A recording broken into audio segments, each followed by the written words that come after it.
Azıcık koştum arabalara çıkayım ben.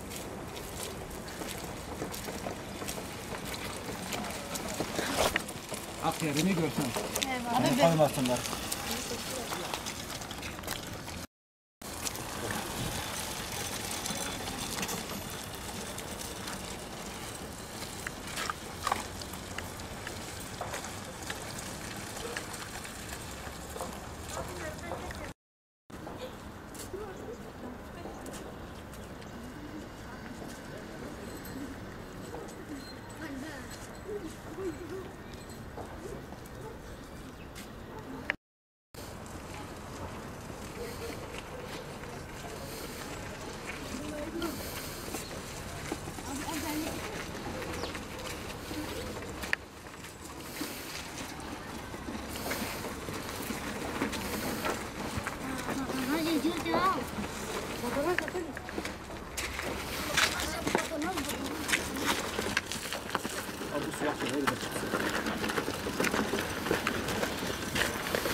No, está.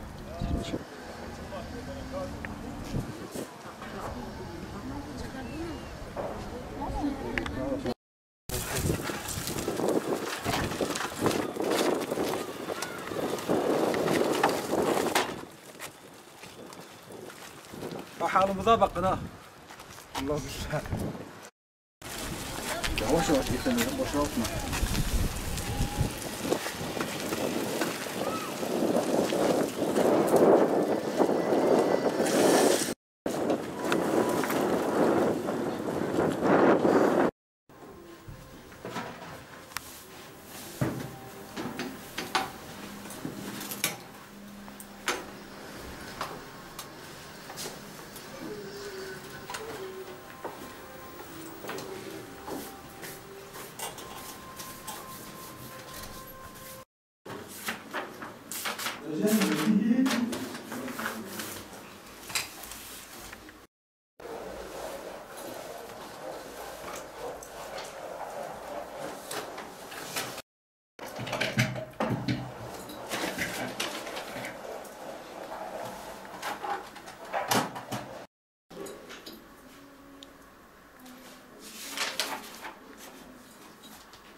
أقول أتركوا هذا المفروض تشكين أشخاص تشكين وتكو.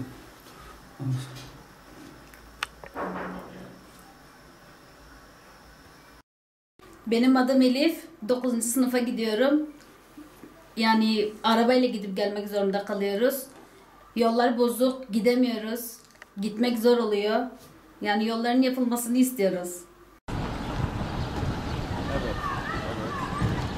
Belaştır ha. Ne?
Çok mağduruz, gidemiyoruz. Gitmemiz zor oluyor.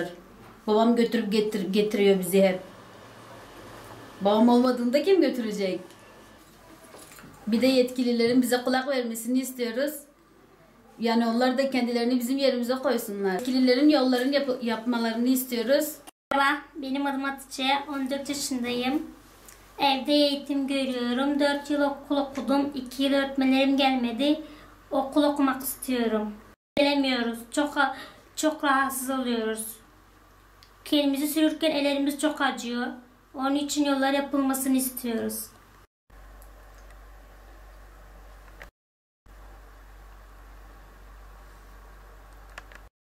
Ben Abdullah Akboğayım. Kızım okula gidiyor. İmam Hatip'e gidip geliyor. 9. sınıftadır. Yollarımız çok bozuktur. Gidip gelemiyoruz. Babam da hastadır. Hayattan onun yanına da gidemiyorum. Ya kızıma bakıyorum ya da babama bakmam gerekiyor. Artık kızı da götürüp getirmek zorundayım. Yollarımız çok bozuktur ve yapılmasını istiyoruz. Cami gönderdim belediyeye. Başkan diyor ki bütün yollar da bozuktur. Ama bütün insanlar da bir de olmaz. Kızım engellidir, gidip gelemiyor. Gidip gelmediğinden dolayı yollarımız niye yapılmıyor? 10 sefer de söyledik ona.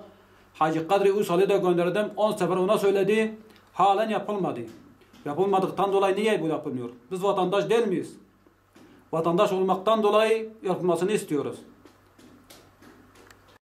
Ya yollarımız bozuktur. Belediye yapılmasını istiyoruz. Belediye yapmıyor. Çocuklarımız özürlüdür. Gidip gelemiyorlar. Ve İmam Hatip'te okuyorlar. Gidip götürmezsek de olmuyor. Mecburen gidip getirmemiz gerekiyor. Belediye de yapmıyor. Amcaları gönderdim. Diyor ki bütün yollar bozuktur. Herkes sanki millet engellidir. Bizim rampamızı görürsen hiçbir yerde de böyle pis rampa yok. Yollarımız yapılmasını istiyoruz. Mağduruz ve yollarımızın yapılmasını istiyoruz.